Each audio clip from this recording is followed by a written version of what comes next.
आज हम देखेंगे absorption shifts and intensity effects.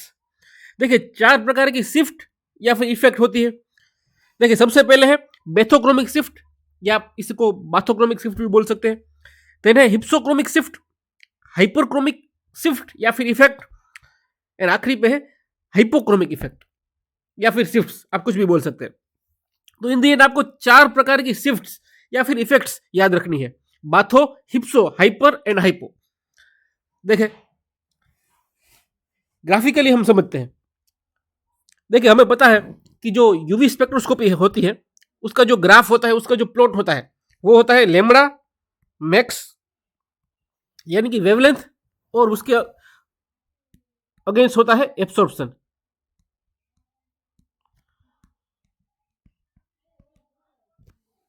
हम एब्सॉर्प्शन को एप्सिलॉन लिखेंगे और वेवलेंथ को हम लिखेंगे लेमड़ा मैक्स। ये होती है वेवलेंथ। देखिए जब भी जो लेमड़ा की जो ये नीचे वाली जो वैल्यूज है, ये है लेमड़ा की वैल्यूज। देखिए ये 400 से शुरू होती है और ये 800 तक खत्म होती है, उसको हम बोलेंगे विजिबल रीजन। 400 के आगे होती है अल्ट्रावायलेट रीजन। तो देखें जब भी ये जो लेमड़ा की वैल्यू है ये यहां पर है, इमेजिन करिए यहां पर है, यहां से शिफ्ट होके राइट हैंड तरफ की ओर जाएगी। यानी कि ये है हमारी लेफ्ट हैंड साइड, ये है राइट हैंड साइड। ये लेफ्ट से होके यहां पर गई ऐसा मान लीजिए आप, तो इसको हम बोलेंगे बाथोक्रोमिक शिफ्ट। और राइट से होकर लेफ्ट पर गई लेमड़ा की वैल्यू, तो इसके हम बोलेंगे हिप्सोक्रोमिक शिफ्ट। इसी तरह एब्सॉर्प्शन एप्सिलॉन की वैल्यू जो है इंटेंसिटी की वैल्यू वो इंक्रीज हुई, यहां से यहां गई, तो इसको हम बोलेंगे हाइपरक्रोमिक इफेक्ट। अगर डिक्रीज हुई तो इसको हम बोलेंगे हाइपोक्रोमिक इफेक्ट। यानी कि हम एप्सिलॉन और लेमड़ा की वैल्यूज जब मूव करेगी उसको मान के हम उसकी शिफ्ट या फिर इफेक्ट डिसाइड करेंगे। डिटेल में हर एक को देखते हैं। सबसे पहले बात करते हैं बेथोक्रोमिक शिफ्ट की। देखिए in this shift energy required for the electronic transition is less. यानी कि अगर ये शिफ्ट करवाना हो तो एनर्जी कम होनी चाहिए। और हमें पता है एक equation E is equal to H C upon lambda, यानी कि जो एनर्जी है वो इनवर्सली प्रोपोर्शनल है लेमड़ा के। ये आपको याद रखना है। यानी कि एनर्जी जितनी ज्यादा उतनी वेवलेंथ कम, वेवलेंथ जितनी ज्यादा उतनी एनर्जी कम। ये बहुत ही इंपॉर्टेंट चीज है, आपको याद रखनी है। Energy is always inversely proportional to wavelength. यानी कि यहां पर एनर्जी कम चाहिए इलेक्ट्रॉनिक ट्रांजिशन के लिए, मतलब कि उसकी वेवलेंथ कैसी होगी, ज्यादा होगी। देखें आप इस डायग्राम को देखें, हमारे जो एब्सॉर्प्शन है वो यहां पर है, ये है लेमड़ा मैक्स की वैल्यू और ये है एप्सिलॉन एब्सॉर्प्शन की वैल्यू। देखें ये 400 है, ये 800 है। ये विजिबल रीजन की बात कर रहा हूं मैं।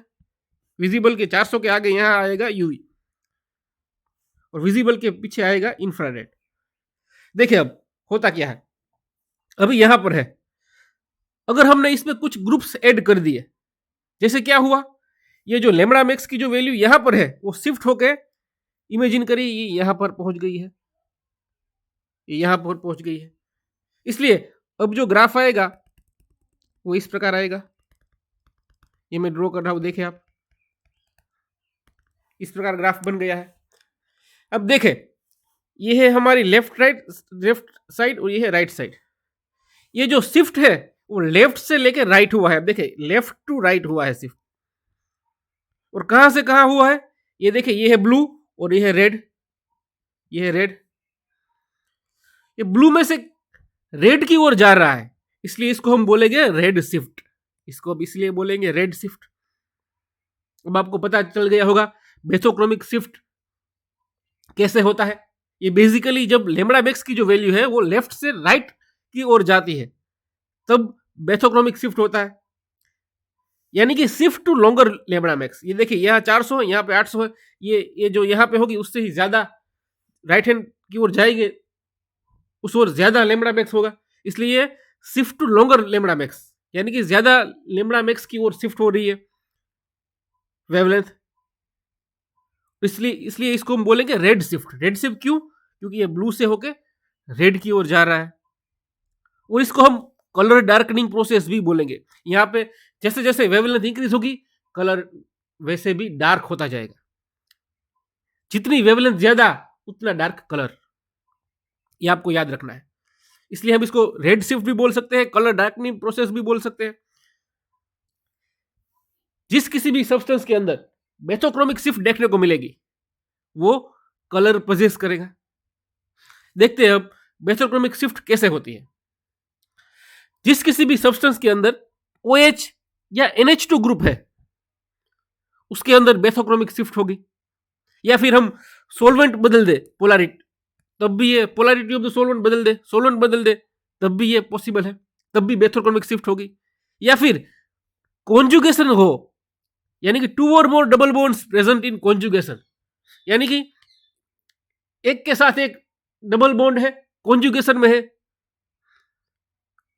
देखिए आप, ये यहां डबल बॉन्ड, फिर यहां सिंगल बॉन्ड, या फिर यहां डबल बॉन्ड, या फिर सिंगल बॉन्ड, यहां फिर डबल बॉन्ड। देखिए, एक डबल बॉन्ड के बाद एक सिंगल बॉन्ड, फिर डबल बॉन्ड, इसको हम बोलते हैं कॉन्जुगेशन। ये जितना कॉन्जुगेशन ज्यादा होगा, उतनी मेथोक्रोमिक शिफ्ट भी ज्यादा होगी, यानी कि उतना ज्यादा वो लेफ्ट से राइट हैंड साइड पर मूव ऑन करेगा। उसका एग्जांपल हम देखते हैं। यह है ethylene molecule, CH2 double bond CH2, जिसको हम बोलते हैं इथिलीन। देखिए, यह है इथिलीन का ग्राउंड स्टेट, यह है इथिलीन का ग्राउंड स्टेट, यह है इथिलीन का एक्साइटेड स्टेट। देखिए, यहां पर इलेक्ट्रॉन है, इसको यहां पर जाना है, ज्यादा एनर्जी की रिक्वायरमेंट होगी। हमें पता है एनर्जी ज्यादा लगेगी, मतलब कि वेवलेंथ उसकी कम होगी। तो इथिलीन जो है, उसकी वेवलेंथ है, एब्सॉर्प्शन जो वेवलेंथ है वो 217 नैनोमीटर है, सॉरी 170 नैनोमीटर है।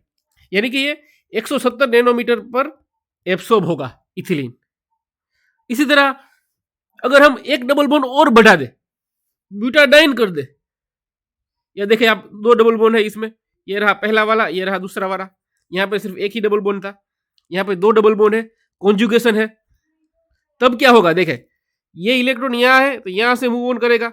देखिए, इसके मुकाबले इसको कम एनर्जी चाहिए ग्राउंड स्टेट से। ये है ग्राउंड स्टेट और ये एक्साइटेड स्टेट। ग्राउंड से एक्साइटेड स्टेट में जाने के लिए इसके मुकाबले उसको कम एनर्जी की जरूरत होगी, कम एनर्जी जरूरी होगी उसको।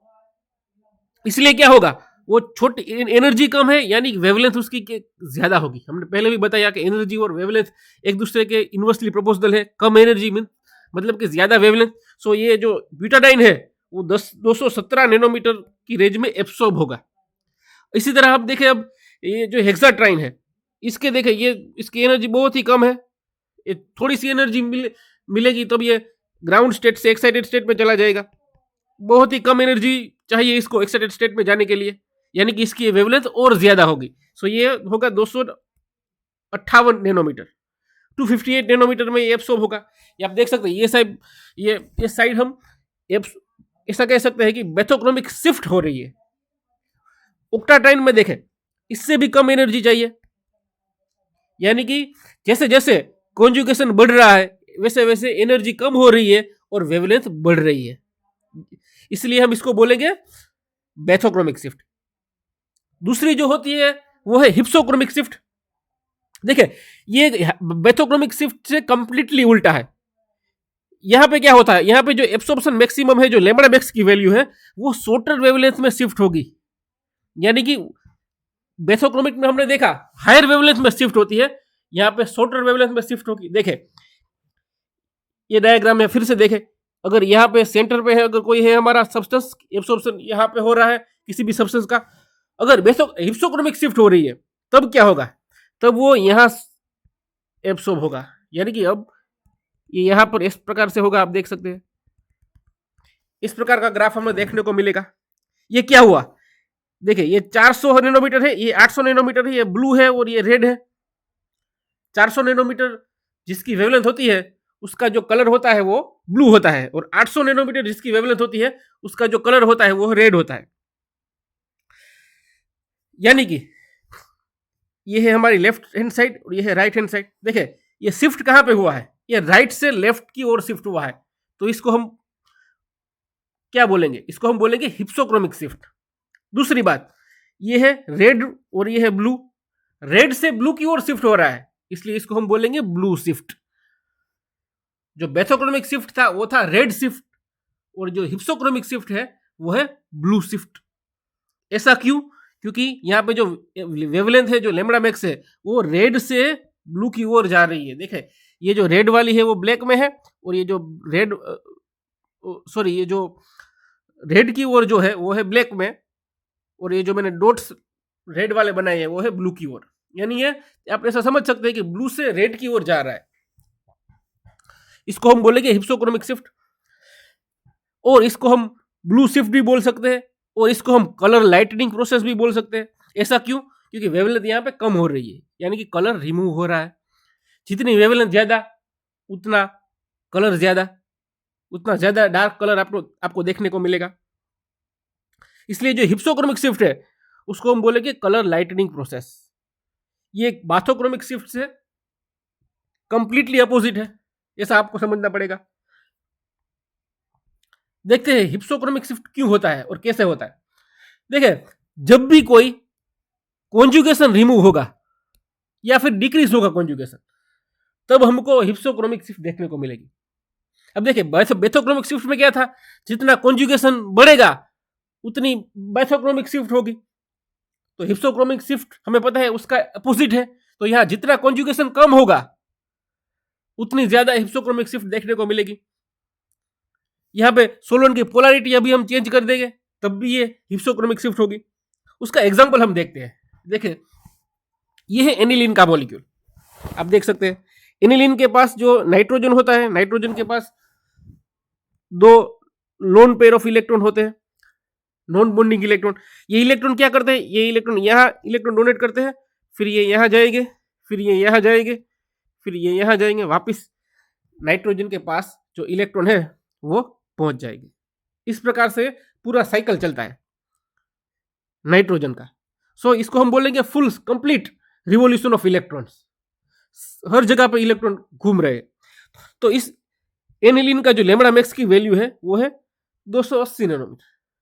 अगर हम इस एनिलीन के अंदर H+ ऐड कर दे, यानी कि मीडियम हम एसिडिक कर दे, तब क्या होगा, तब ये बन जाएगा NH3+ और Cl-।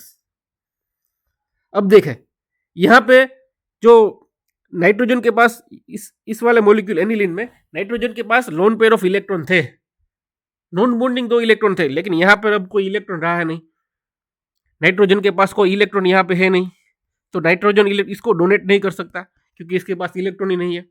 सो यहां पे जो इलेक्ट्रॉन जो घूमेंगे वो सिर्फ बेंजीन के अंदर ही घूमेंगे। यानी कि आप देखें, कॉन्जुगेशन यहां पे कम हो गया है। पहले ये कंप्लीट कॉन्जुगेशन हुआ करता था, लेकिन अब ये बेंजीन तक सीमित हो गया है। इसलिए इसकी जब लैम्ब्डा मैक्स होती है वो होती है 265 नैनोमीटर।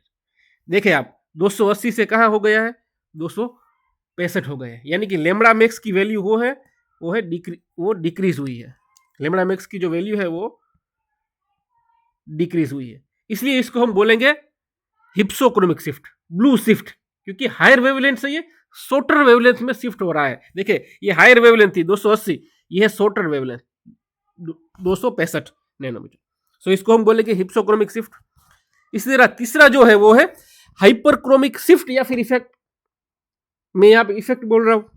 देखिए, इस इफेक्ट में क्या होगा, अब अभी तक तो हमने लैम्ब्डा की वैल्यू की बात की, यानी कि लैम्ब्डा की वैल्यू यहाँ पर जो है ये है लैम्ब्डा, इसकी वैल्यू इस डायरेक्शन में मूव होती थी, बढ़ती थी तो इसको बोलते थे बेथोक्रोमिक शिफ्ट, घटती थी तो इसको बोलते थे हिप्सोक्रोमिक शिफ्ट। अब हम बात करेंगे एप्सिलॉन की वैल्यू की। एप्सिलॉन की वैल्यू की बात करेंगे। अब देखें, इंटेंसिटी यहां पे इंक्रीज होगी या फिर डिक्रीज होगी। अगर जो इंटेंसिटी इंक्रीज होगी तब इसको हम बोलेंगे हाइपरक्रोमिक इफेक्ट। देखें, this effect involves increment in the intensity of absorption और ईमैक्स। यहां पे ईमैक्स की वैल्यू में इंक्रीमेंट होगा, ईमैक्स की वैल्यू बढ़ेगी। देखें, यहां पर है ईमैक्स की वैल्यू, तो ये बढ़ के यहां पे चली जाएगी इस प्रकार। तो ग्राफ हमें इस प्रकार मिलेगा। देखिए आप यहां पे देखें Emax की वैल्यू में हमको इंक्रीज देखने को मिला है। पहले ये यहां पर थी, अब Emax की वैल्यू यहां पर है। यानी कि एप्सिलॉन की वैल्यू जो है जो एब्सॉर्प्शन Emax की वैल्यू है वो यहाँ पे इंक्रीज हुई है। इसको हम बोलेंगे इंटेंसिटी इंक्रीजिंग इफेक्ट, क्योंकि यहाँ पे इंटेंसिटी इंक्रीज हुई है, एप्सिलॉन की वैल्यू इंक्रीज हुई है, एब्सॉर्प्शन की वैल्यू इंक्रीज हुई है। दूसरी बात ये हमको कब देखने को मिलती है, जब अभी हम किसी भी ग्रुप में कुछ नए फंक्शनल ग्रुप ऐड कर दें, तब एप्सिलॉन की वैल्यू बढ़ जाएगी। उसको हम बोलेंगे हाइपरक्रोमिक इफेक्ट और intensity increasing effect. For example के तौर पे मैं आपको बताता हूं, ये है ब्यूटाडाइन। देखे देखे ये है ब्यूटाडाइन। इसकी जो एप्सिलॉन मैक्स की वैल्यू है वो है राउंड अबाउट 21,000 एप्सिलॉन मैक्स की वैल्यू है। लेकिन अगर मैं इसके ऊपर 2 मिथाइल ग्रुप ऐड कर दूं, यहां पे मैं CH3 लगा दूं और यहां पर भी मैं CH3 लगा दूं,